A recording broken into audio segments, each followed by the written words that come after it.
ndavuga rutabeshya umwe utanga guheka, abari baravuze ko utazaheka bakabona uhetse mahoro ushoreye na mugisha, ejo igashyiraho na byiringiro, ubwo izina ikabirihinduye gutyo, ukajya ugenda mu nzira uririmba ati waravuze birabutegetse birakomera, witwa ntitururanya guhorana ijambo. Niyo iyo ateguye kukugaburira warashonje aritonda ameza akayategura, agashyiraho ifi ndetse n'ifiriti, agakubitaho agatoki na mayoneze, akazana inshyushyu ndetse n'ikivuguto, ugatangira gutohagira, ubwo na nyakubahwa ikaba yaje, ugatangira kuririmba ya 45. Niyo mpamvu yitwa Imana. Kandi ni ukuri kw'ijambo, urya munsi nkubwira ko nzagushima nkakwamamaza ndetse nkagutaka, nabonaga rya joro ritari buke.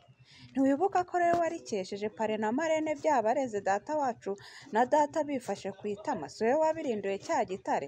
Reka rero nkuvuge ibigwi, ni wowe wabikoze nta wundi. Mubyeyi mwiza ubereye gushimwa, kubyinirwa ndetse no gutaramirwa, intebe yawe uyihindukize. Ndavuga rutabeshya umwe utanga icyubahiro, ni umwe ugusura uri umugabo utagiraga ijambo, akaguharava ngo ujye utemberamo, agakubitaho tagisi n'ibeni ngo ujye ukora na bizinesi, ugatangira kujya usoza inama paruwasi yateranye, bagatangira kukwita bosi n'andi mazina ajyanye no kwambara ikote. Niyo mpamvu yitwa Imana. Kwa kuntu bimenyereye ko tujya tubazanira abakozi b'Imana batandukanye, abavugabutumwa, abahanzi, amakorali n'ibindi, kugira ngo birusheho kudusangiza ku ivugabutumwa ndetse n'amakuru aba agenda avugwa muri gospel. Mwumva rero ni Israel kuri mikrofone. Uyu mumama uturi imbere nawe tugiye kuganira, afite impamba nini yatuzaniye aturukanye hariya mu karere ka Kayonza. Nituganira turaza kumenya byinshi bitandukanye ndetse no kuby'iyo mpamba. Reka tutangire tumusuhuza. Mama muraho kandi mwaramutse? Turakomeye cyane, turakomeye cyane nta kibazo. Yego murakoze. Nitwa Uzayisenga Lise, ndi umubyeyi w'abana 5 n'umugabo umwe, nkomoka mu karere ka Nyamasheke, umurenge wa Kagano, ariko ubu ngubu ndi kubarizwa mu karere ka Kayonza ku mpamvu zo gushaka ubuzima. Imana ibahe umugisha. Umugisha murakijijwe cyane. Nteranira aho ngaho mu karere ka Kayonza kuri paruwase, aho ngaho i Kayonza hariya mu mujyi neza, muri ADPR. Nk'uko mubyumvishe rero, haratwibwira atubwira n'aho aturuka. Muhamagara iyobokamana mwatubwiye ko hari impamba mufitiye abantu cyangwa se ubutumwa mushaka guha abantu. Ubwo butumwa bwawe bujyanye n'iki mbere yuko tuza kubwinjira? Ni imivugo yo gushima Imana no kuyihimbaza, kuvuga ku buzima busanzwe bwa gikristo, ku bintu Imana igenda ikorera abantu, ariko cyane rimwe amashimwe ibintu Imana iba yaragiye igenda ikora. Bivuze ko uri umusizi cyane. Uhuza ubusizi gute no kuba umugore wo mu rugo, umubyeyi urera abana, ubasha kubihuza gute?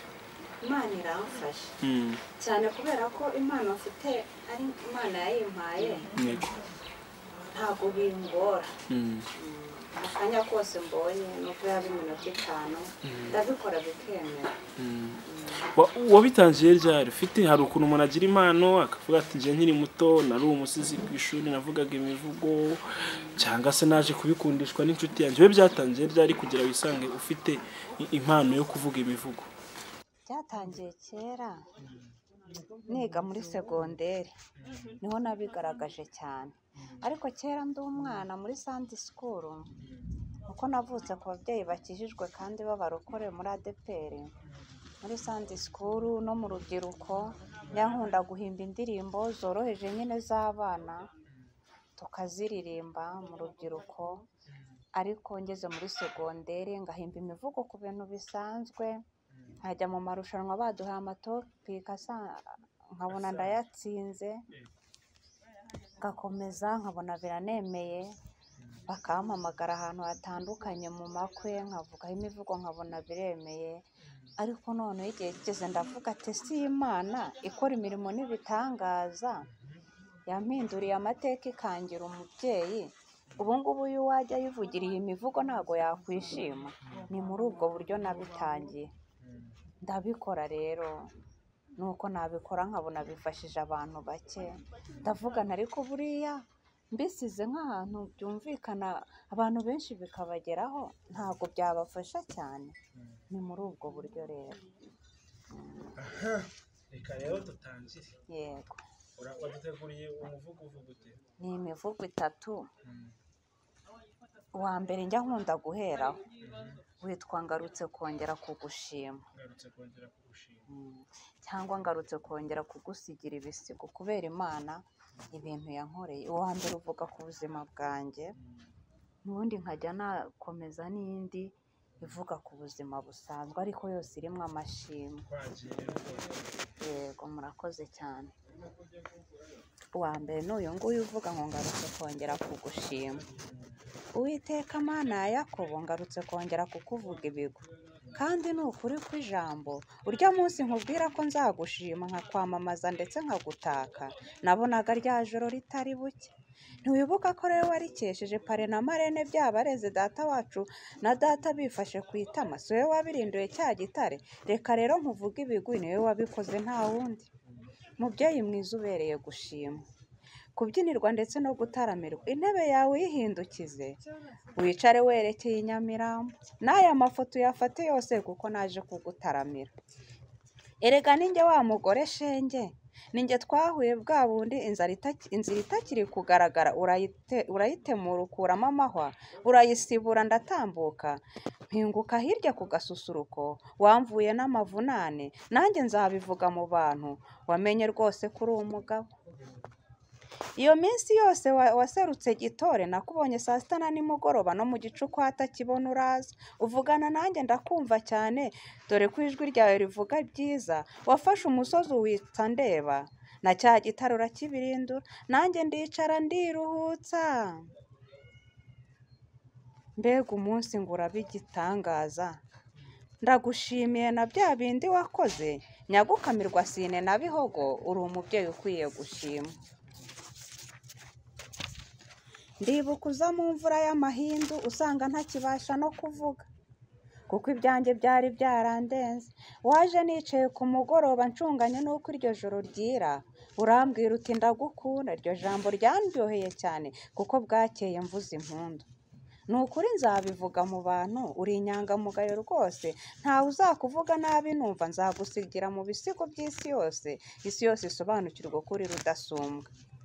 Ndibuka na cyagiye ntagisohoka mu nzu, mbona rwose ngiye guseba. Warakomanze ndakingura, nsanga ni wowe nyakubyara waje untuye nshonje cyane, untekerera ibimara kabiri. Ibyo nabyo mbigushimiye nemye kuko iyo minsi wayicumye ndeba. Reka nkuvuge narakubonye, si byo numvanye abandi, nakubonye ubwanjye, ni wowe nabonye nyakuvugirizwa impundu za kibyeyi. Ndibuka n'urya munsi umvuganira, burya nubwo ntabikubwiye ariko burya nari nabuze ijambo. Nyakuri tanga wararimpaye, twahagararanye muri ba bantu, ibyo nabyibuka ko ari wowe wahaserutse. Akira ishimwe nyagutaramirwa, n'ahataraha nzakuvuga neza kuko utasibye kumvuganira nyakuvugirizwa impundu za kibyeyi.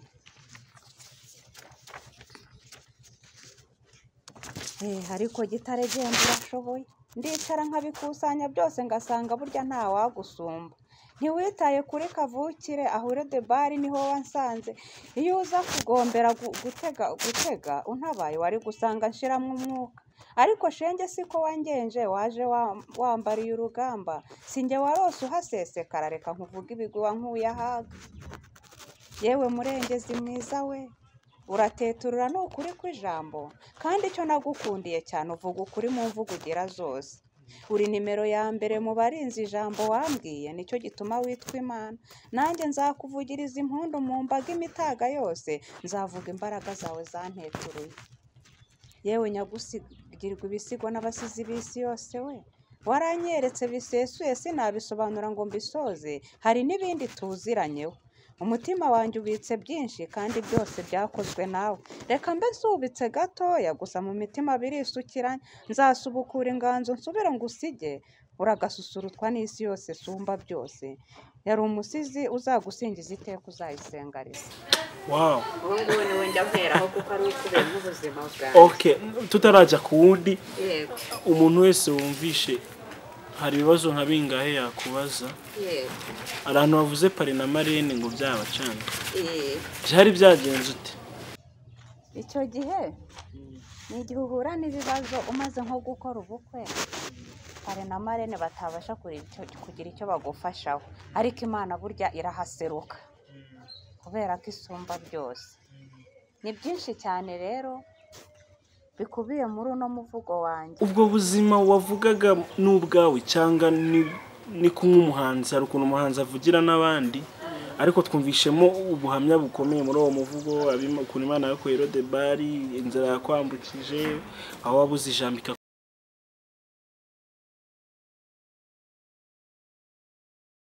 Ibyo ni ibyanjye byambayeho, niyo mpamvu yari uwo njya mperaho. Ubwo n'ibindi biraza kuzamo buri wese yumva ibye, ariko uyu ni ubuzima bwanjye nagiye mpura nabwo. tuzagira umwanya wo kuganira ku buhamya bwawe by'umwihariko. Yego. Ngaho twagiye ku muvugo wa kane. Yego. Reka nkurikizeho uyu nguyu uvuga ngo nje kuvuga ibigwi bya Rutabeshya. Nje kuvuga ibigwi bya Rutabeshya, umwe utabara umuntu atamusabye ikimasa cy'ubugondo cyangwa isake y'ibara rimwe. Uwo ntajya areba uburanga cyangwa areba igihagararo, yewe ntareba n'amashuri. Iyo yagambiriye kugutabara abikora neza ku mugaragaro, abantu bakamenya ko yakurengeye, niyo mpamvu yitwa Imana. Ndavuga Rutabeshya, umwe urihira imfubyi zikiga zikaminuza, zigafata rutemikirere no mu mahanga ikaziha ijambo. Iyo niyo yakuye Dawidi mu ishyamba ikamusiga ikamunogereza mu cyimbo cyo kwitwa umushumba akitwa umwami, aho niho ibera igitangaza, ifata ibidasobanutse ikabisobanura, niyo mpamvu yitwa Imana. Ndavuga Rutabeshya, umwe usobanura umuntu agatangira kuvuga indimi zose, yagera n'imahanga akabasuhuza ngo good morning, yari asanzwe avuga ngo mwaramutse. Iyo niyo yasize Asitero aba umwamikazi, yari imfubyi, iramusiga neza, ageze ibwami bata umukobwa n'uyu, niyo mpamvu yitwa Imana. Ndavuga Rutabeshya, umwe uzi guteturura. Iyo ateguye kukugaburira warashonje, aritonda ameza akayategura, agashyiraho ifi ndetse n'ifiriti, agakubitaho agatoki na mayoneze, akazana inshyushyu ndetse n'ikivuguto, ugatangira gutohagira. Ubwo na nyakubahwa ikaba yaje, ugatangira kuririmba ya 45, niyo mpamvu yitwa Imana. Ndavuga Rutabeshya, umwe utanga ijambo yateguye kugusobanura, agutambagiza aho waseberejwe, aritonda akagusura uri umukobwa warabuze ijambo, baravuze ko utazashyingirwa akakwambika agatimba, izuba riva ngize imodoka ngo bibibibi, abikwitaga mukecuru n'andi mazina bagatangira kukwita mugeni, ukajya ugenda ukimbagira uti yari yabimbwiriye mu butayu, niyo mpamvu yitwa Imana. Ndavuga Rutabeshya, umwe utanga icyubahiro, ni umwe ugusura uri umugabo utagiraga ijambo, akaguhara ava ngo ujye utemberamo, agakubitaho tagisi n'ibeni ngo ujye ukora na bizinesi, ugatangira kujya usoza inama paruwasi yateranye, bagatangira kukwita bosi n'andi mazina ajyanye no kwambara ikote, niyo mpamvu yitwa Imana. Ndavuga Rutabeshya, umwe uzi kuvura, ntajya agombera sikaneri cyangwa kunyuze muri radiyogarafi, ntatanga taransiferi cyangwa ngo guhe randevu y'ukwezi. Iyo yateguye kukuvura aragusuzuma akagusobanura, ugataka abantu ukagenda wemye, wahura na dogiteri wagusezereye byarananiranye akavuga ati nta wundi wakora buretse Uwiteka, niyo mpamvu yitwa Imana. Ndavuga Rutabeshya, umwe uzi kubaka amazu. Iyo yateguye kukubakira ayitereka ku muhanda ngo utazavayo bikugoye, agatangira fondasiyo mu gitondo, ejo agakubitaho itafari, ejo bundi ubwo agasakara, ngaya amarangi akayitaka, agakubitaho n'igipangu, wakandaho bagakingura, uti niba yari yarabimbwiye kuko itajya igira indimi ebyiri, niyo mpamvu yitwa Imana. Ndavuga Rutabeshya, umwe utanga guheka. Abari baravuze ko utazaheka bakabona uhetse mahoro ushoreye na mugisha, ejo igashyiraho na byiringiro, ubwo izina ikabirihinduye gutyo, ukajya ugenda mu nzira uririmba ati waravuze birabutegetse birakomera, witwa ntetururanya guhorana ijambo, niyo mpamvu witwa Imana. Ndavuga Rutabeshya, umwe utanga ijambo, ni umwe wambika umuntu uhereye ku mutwe ukageza ku birenge. Iyo ateguye kukwambika ntawongera kugukuburira, arabipanga akajya muri shopu ngaya amakote na karuvate ng'iby'ibitenge bya madamu n'abana akabasirimura, akagerekaho na ka parufu, ukajya ugenda uhumura kuko yagukerereje aragutegera, niyo mpamvu yitwa Imana.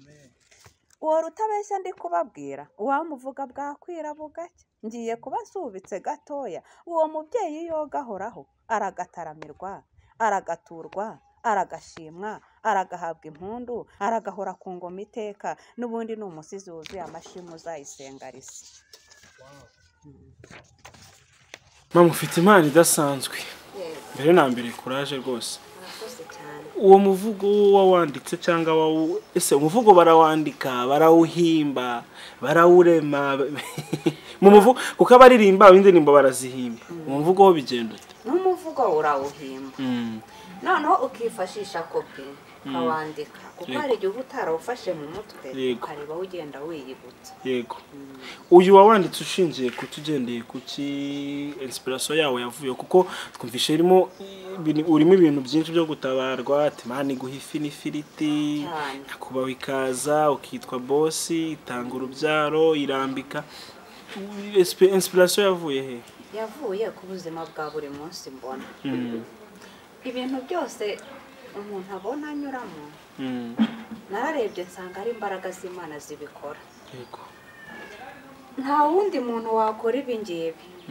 Hari igihe ujya kwa muganga urugero bakagusezerera bavuga yuko indwara yawe itazakira, ariko wajya gusenga Imana ikakubwira ati ndagukijije, ikabikora itakunyujije muri radiyo, nta sikaneri, nta na randevu za buri munsi, ukabona gusa iragukijije ukagenda wemye. Ndavuga nti iyo Mana ikora ibyo ngibyo nanjye nzajya nyivuga mu mivugo. Uzajya uyikorera ibisigo mu buzima bwa buri munsi. N'igihe ugera mu mazu ukazenguruka amazu buri mudugudu wose ukawuturamo, ajya kubona Imana irakubakiye. Nta wundi muntu wabikora.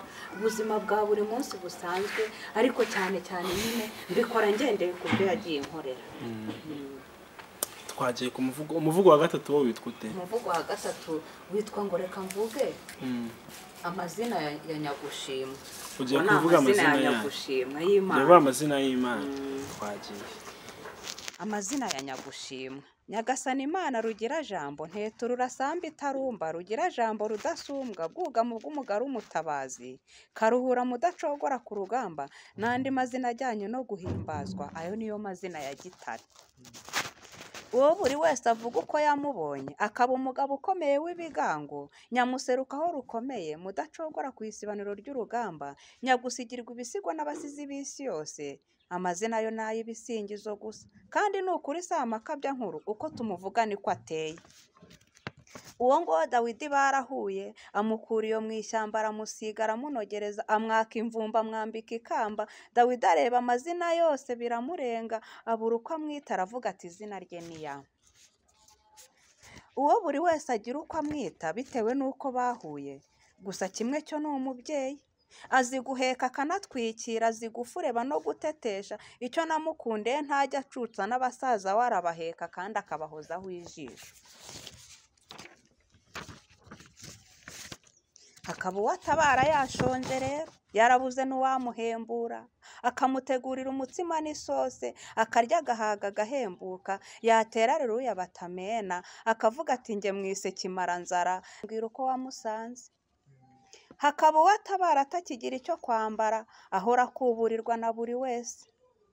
Uwo Nyagasani yamusura akamusigira ikote na karuvati, akagerekaho na koto zo gusimburana, na madamu kamusirimura, akabacisha muri karitsiye, ababibonye bati uyu nawe yakwicara akabireba, akavuga ati mwise nteturura.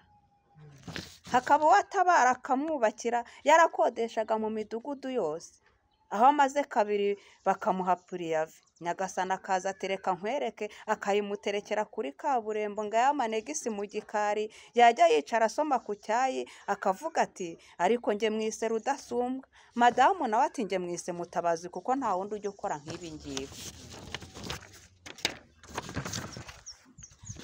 Hakaba uwarihira ari imfubyi, atagira se cyangwa se wabo, nta nyirarume nta nyirakuru nta muvandimwe nta na mubyara we, ikamurihira kuva pirimere segondere, naho ikabikora kaminuza ndetse na masters, ikamwuriza indege akajya imahanga, yagerayo ikamuha inshuti z'abazungu, yajya yicara muri etaje, akavuga ati njye mwise data yambereye byose, yo gahorana ijambo. Njyewe nk'umusizi no mu bisigo byanjye kubisobanura byose sinabishobora. Ibigwi bye ni byinshi yo kabyara, gusa mwisenya gukamirwa izidateka, aragahabwa impundu na bose, aragahorana amashyo n'inshyushyu, aragahabwa ijambo n'abami n'abatware, aragahora asingizwa n'isi yose. Ni umubyeyi mwiza yo gahoraho, ni umusizi usanzwe uzayisengariza. Ntarabyibagirwa iyi mivugo yawe umuntu ayishatse cyangwa abantu bagushatse kuza kubataramira kuko nyine uri umuhanzi bakubona ute? Bakoresha nimero yanjye iba no kuri WhatsApp nta kibazo. Ntacyo muraza kuyitubwira. Nta platform ufite unyuzaho iyi mivugo?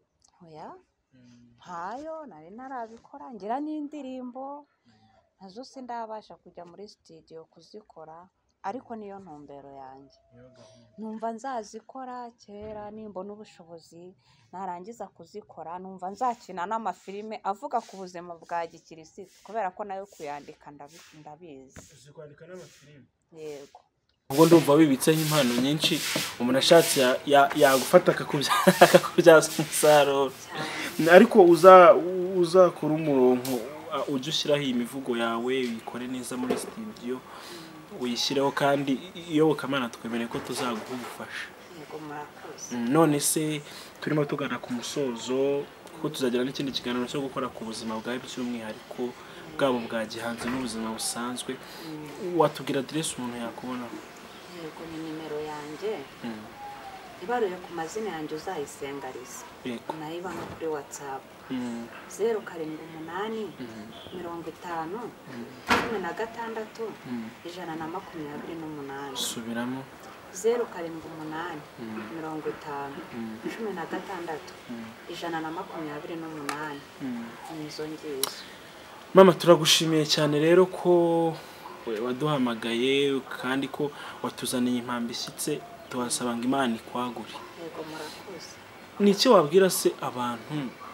Urabona ibintu by'imivugo n'ubusizi ntago biratera imbere mu iyobokamana cyangwa se mu ivugabutumwa rya Gikristo. Ubona ari iyihe mpamvu? Ubona ari impamvu bitaratera imbere, ubwo tubizi mu muco nyarwanda, mu bavugaga imivugo ya kera? Kuki ubona ari iki gituma mu ivugabutumwa bitaratera imbere? Ubona ari ubushobozi. Ubushobozi bw'abafite izo mpano, nta bushobozi baba bafite bwo kuba bazigaragaza. Nicyo wasaba amadini n'amatorero kugira ngo abasizi mutere imbere, cyangwa abantu bakora ivugabutumwa ariko rishingiye ku muco? Numva bajya bamenya abantu bafite izo mpano, bakabamenya aho basengera, bakabamenya, bamara kubamenya mu matorero barimo bakabafasha, nabo bakajya babaha umwanya nk'uko baba bahanze. Ubusa ahantu wari watumirwa kujya kuvuga imivugo nyine ya Gikristo? Kireka ku rusengero bagiye kubabwira aho nasengeraga ni kuri paruwasi ya Nyamasheke, imbere naraza Kayonza. Imivugo najyaga nyivuga mu rusengero nshima Imana.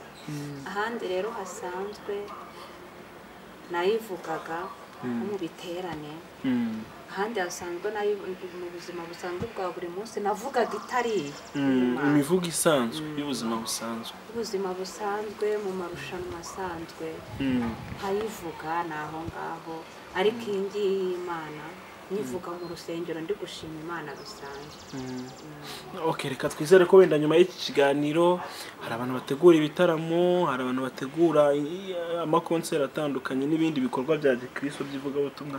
Reka twizere ko bagiye kujya baguhamagara nawe ukagira icyo usangiza abantu baba badukurikiye cyane. Okay, reka tugusabe rero usenga Imana kugira ngo tugane ku musozo. Gushima Imana ya Aburahamu na Isaka na Yakobo, uri Imana itagira ubanura ku butoni, uri Imana ishobora byose, uri Imana ivuga bikaba yategeka bigakomera. Ninjye wa mugore ngushimye yuko icyo nagambiriye igihe kinini cyane bikanga ariko byemeye, izina ryawe rihabwa icyubahiro. Musabiye umugisha rero Iyobokamana TV byanyakiriye n'abandi bantu bose bazumva ubu butumwa buri muri iyi mivugo, bizatuma izina ryawe rihabwa icyubahiro. ngo komeza utugirire neza, uduha amahoro, uduhe umugisha, twereke gukomera kwawe, kandi uko bwije n'uko bukeye muri byose tujye tubona imbaraga zawe. Izina ryawe nirishimwe, amen.